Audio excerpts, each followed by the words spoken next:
Olá, tudo bem? Eu espero que sim. Meu nome é Gederson Freitas e hoje, 7 de julho, eu selecionei os seguintes destaques para o Notícias do Mundo de Segurança da Informação. Botnets respondem por mais de 95% do tráfego malicioso da web.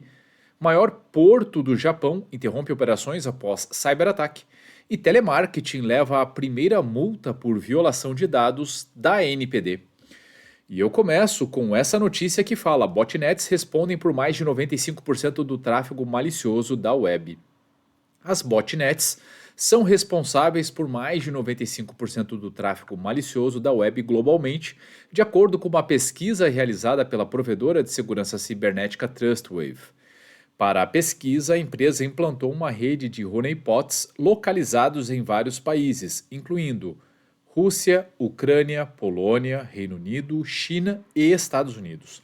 Com a instalação da rede de honeypots, a empresa foi capaz de identificar a exploração de alguns aplicativos corporativos vulneráveis específicos, incluindo o Forta Go Anywhere MFT, Microsoft Exchange, Fortinet Fortinac, Atlassian Bitbucket e F5 BigIP, que foram explorados dias depois o lançamento de seus códigos de exploração de prova de conceito. Durante o período de 6 meses, encerrado em maio, a Trustwave analisou 38 mil IPs únicos, baixando pouco mais de 1.100 payloads atendidos em tentativas de exploração. Quase 19% do tráfego total da web registrado era malicioso, e botnets foram responsáveis por mais de 95% do tráfego malicioso da web detectado, disse o relatório. Segundo a empresa, o objetivo principal desses ataques de botnet era fazer upload de um shell da web, um script malicioso, para acesso não autorizado a sites ou servidores comprometidos, permitindo que os invasores realizassem outras ações contra os honeypots que se apresentavam como vítimas em potencial. Em uma análise mais aprofundada, a pesquisa descobriu que os botnets Mozi, Kinsing e Mirai foram responsáveis por 95% das tentativas de exploração. Enquanto Mozi representou 73% das botnets utilizadas, Mirai e Kinsing contribuíram com 9% e 13%, respectivamente. Essas famílias de malware são conhecidas principalmente por explorar vulnerabilidades e dispositivos conectados à internet e montá-los em botnets usados para realizar ataques distribuídos de negação de serviço, DDoS, ou minerar criptomoedas, disse o relatório. As botnets Mozi e Mirai exploraram vulnerabilidades de IoT, Internet das Coisas, em várias tecnologias. As botnets Kinsing, no entanto, tentaram instalar o minerador de criptomoeda XMRig em sistemas baseados em Linux usando várias vulnerabilidades. Essa matéria, pessoal, está bastante interessante por muitos motivos. Primeiro, para entender, né, que o conteúdo, tudo aquilo que surge da internet, uma boa parte vem de origens maliciosas. Você é capaz de identificar isso? Suas ferramentas de controle conseguem identificar e diferenciar o que é oriundo de uma botnet ou não? Essa é uma pergunta boa. Segundo, que a sua solução ou soluções de anti-malware são capazes de identificar e tomar ação frente a esses malwares mais utilizados? Essa também é uma pergunta bastante pertinente, porque se esses são os malwares do momento, a maior probabilidade de que você ou a sua empresa venha a sofrer tentativas de ataque a partir desses malwares. Então, se você tem alguma dúvida, pergunte para o seu provedor de serviço, pergunte para o seu fornecedor se a solução que você ou as soluções que você utiliza estão preparadas para reagir, identificar e reagir a esse tipo de malware. Mas está bastante interessante essa matéria. E, como não é nenhum segredo, boa parte do objetivo, né, dessas infecções é justamente oportunizar ataques de negação de serviço distribuído, que tem sido uma forte tendência. Tem acontecido muito, inclusive na próxima matéria, que eu vou falar sobre um incidente importante, Ao final dela, fala de ataque de negação de serviço distribuído também.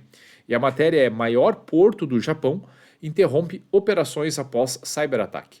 O porto de Nagoya, o maior e mais movimentado porto do Japão, foi alvo de um ataque de ransomware que atualmente afeta a operação de terminais de containers. O porto responde por cerca de 10% do volume total de comércio daquele país. Opera 21 cais e 290 atracadouros. Ele lida com mais de 2 milhões de containers e 165 milhões de toneladas de carga todos os anos. O porto também é usado pela Toyota Motor Corporation, uma das maiores montadoras do mundo, para exportar a maioria de seus carros. No dia 5, a autoridade portuária de Nagoya emitiu um comunicado sobre um mau funcionamento no Nagoya Port Unified Terminal System, o sistema central que controla todos os terminais de container no porto. Segundo a nota, o problema foi causado por um ataque de ransomware ocorrido no dia 4, por volta das 6h30, horário do Japão. A autoridade portuária de Nagoya disse que estava trabalhando para restaurar o sistema até às 18 horas, horário do Japão, e planejava retomar as operações às 8h30 de quinta-feira, dia 6. Todas as operações de carga e descarga de containers nos terminais com reboques foram canceladas, causando enormes prejuízos financeiros ao porto e graves interrupções na circulação de mercadorias de e para o Japão. A autoridade portuária de Nagoya já lidou com ataques cibernéticos antes, mas parece que este teve o maior impacto. Em 6 de setembro do ano passado, o site do Porto de Nagoya ficou inacessível por cerca de 40 minutos devido a um massivo ataque distribuído de negação de serviço lançado pelo grupo pró-russo Killnet. Como eu acabei de dizer, percebam, 2 incidentes que estão entre os principais tipos de incidentes, os que têm trazido mais dores de cabeça, os que têm auferido mais lucro para os criminosos, que são ataque de negação de serviço distribuído e ataque de ransomware. Agora, o que chama bastante atenção, e esse é o ponto de reflexão, porque às vezes parece muito distante, um incidente no Japão, que parou, como isso me afeta? Na verdade, o que interessa é o sumo dessa matéria. Percebam que um serviço extremamente crítico, extremamente importante, deixou de rodar, deixou de estar disponível por conta de um cyberataque, um ataque de ransomware. Aí a pergunta, trazendo para o seu contexto, é: dentro da empresa que você atua, ou do órgão público, enfim, seja lá qual for o ramo de atividade, quais são os serviços mais críticos? Quais são os serviços que, se forem afetados no que diz respeito à disponibilidade, você começa a ter problemas sérios? Esse é o ponto para começar uma discussão de, olha, se esses serviços são os mais críticos, é preciso avaliá-lo como um todo, identificando quais são os ativos envolvidos, seja ativos tecnológicos, processuais, pessoas, ambientes, enfim. Se avaliar todos os contextos, para identificar como estão os controles, se você tem os procedimentos muito bem descritos, se pessoas foram treinadas, se elas estão em diferentes locais, se uma parte ficar indisponível, a outra consegue. Obviamente aqui eu estou falando de contingência operacional ou de riscos operacionais, mas isso também pode e deve ser visto sob a ótica de segurança da informação ou segurança cibernética. Como estão protegidos os sistemas que apoiam esses serviços? Qual a contingência? Você tem isso muito claro para todos os sistemas? Você treina? Você documenta? As pessoas sabem realizar isso? Qual é o tempo estimado para retorno e se esse tempo atende às expectativas de negócio? Tudo isso é extremamente importante. E aqui, claro, eu estou falando sobre a ótica de resposta a incidente. Mas, quando isso é adequadamente avaliado, é preciso pensar nos controles de proteção. O que precisa ser melhorado, o que está bom, o que não está. É preciso pensar em como identificar esse tipo de incidente o mais rápido possível para que se possa ter estratégias, quando aplicável, de contenção ou, quando o incidente já se materializou, de recuperação ou uma resposta, né? Isso é o que é mais importante. Infelizmente, hoje, muitos serviços não têm isso mapeado, não têm essa estrutura pronta. E se acontecer um ataque cibernético, sabe-se lá o impacto disso. Quanto tempo vai levar para restabelecer? Se vai conseguir restabelecer a situação de normalidade? Muitas empresas não têm essa certeza. Então, todos esses questionamentos são importantes. Exemplos como esse servem para que a gente possa avaliar adequadamente os nossos contextos e pensar na melhor estratégia para garantir um nível elevado de segurança. E por nível elevado de segurança, entendam que é preciso olhar para os 3 aspectos: proteção, detecção e resposta. Em casos de incidentes maiores, o aspecto de resposta ele evolui, né, para uma questão de recuperação, que também é extremamente necessário. E na última matéria de hoje, telemarketing leva a primeira multa por violação de dados da ANPD. A Autoridade Nacional de Proteção de Dados aplicou a primeira multa por violação à Lei Geral de Proteção de Dados, Lei 13.709 de 2018.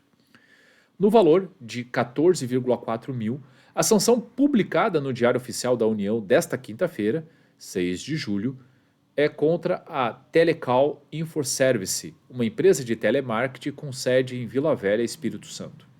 O processo aberto em março de 2022 tinha o objetivo de investigar as condutas: ausência de comprovação de hipótese legal, ausência de registro de operações, não envio de relatório de impacto de proteção de dados, ausência de encarregado de dados pessoais e não atendimento à requisição da NPD. Foi imposta uma advertência por infração ao artigo 41 da LGPD, ou seja, por ausência de indicação de encarregado. Além disso, uma multa de 7,2 mil foi aplicada por conta da previsão da LGPD que lista quais as hipóteses possíveis para o tratamento dos dados. Outros 7,2 mil teriam sido aplicados por falta de colaboração da empresa com a investigação do regulador. É isso, pessoal. Eu vi, na verdade, muitas empresas negligenciando, essa é a verdade, talvez seja a melhor expressão, a Lei Geral de Proteção de Dados, com expressões do tipo: será que isso vai pegar? Qual a capacidade da NPD de investigar, de regular, de fiscalizar? A lei é de 2018. A lei já está em vigor. A NPD está estruturada, obviamente tem alguns aspectos que deve, como todo processo, passar por ciclos de melhoria, né? Mesmo a sua estrutura, o seu ferramental, a forma de fazer as coisas, vai passar por ciclos de PDCA e vai melhorar, sem sombra de dúvida. Mas já está atuando, já está aplicando as primeiras sanções. E quantos incidentes nós presenciamos? Não foram poucos. Só nesses anos que eu tenho noticiado e trabalhado aqui com essa divulgação para ajudar as empresas ou os órgãos públicos a elevar o nível de maturidade de segurança, se questionando sobre algumas coisas, enfim, entendendo o contexto, foram inúmeras matérias falando sobre vazamentos de dados cobertos pela Lei Geral de Proteção de Dados. Então agora os primeiros reflexos estão aparecendo. Acho que o que mais interessa para você, provavelmente que está me assistindo, é saber o quão preparado você está, né, enfim, né, com relação às exigências da lei, o quão aderente você está. O que ainda falta, se falta, né, para que você possa colocar isso no seu backlog e implementar. E claro, ao máximo elevar o seu nível de proteção para tentar evitar incidentes relacionados a vazamento de dados sensíveis cobertos não só pela Lei Geral de Proteção de Dados, mas tudo aquilo que for, de certa forma, sensível sob o aspecto de confidencialidade, que mereça uma atenção e uma proteção especial. Isso é o foco, esse é o foco. se todas as empresas tivessem uma cultura adequada de segurança da informação, tivessem os dados adequadamente classificados, né, com, né, data mapping realizado, depois disso, mapeamento de riscos, um processo de gestão de incidentes capaz de monitorar e de responder a determinados incidentes, ciclos de melhoria contínua, trabalhando em cima de aspectos de não conformidade, mas também melhoria dos controles para que eles possam evoluir, né, e elevar o nível de maturidade de segurança. Se tudo isso estivesse acontecendo com boas diretrizes, bom foco, treinamento das pessoas, etc., naturalmente as empresas, as instituições privadas ou mesmo os órgãos públicos estariam aderentes à Lei Geral de Proteção de Dados. Percebem? Se houvesse um foco adequado e uma cultura adequada de segurança da informação, a aderência seria consequência natural. Como isso não existe, parece muitas vezes algo de outro mundo estar aderente à LGPD. Então, eu espero sinceramente que matérias como essa ajudem no processo de sensibilização. Se você atua numa empresa ou num órgão público que ainda não trouxe esse tema para a pauta, tem dúvidas se você está ou não aderente à lei, esse tipo de matéria pode ajudar a sensibilização. Claro, algumas empresas vão olhar, nossa, uma multa de pouco mais de 14.400 reais, isso é muito pouco. Não vou me preocupar com isso. Se eu tivesse que implementar os controles, seria muito mais, mas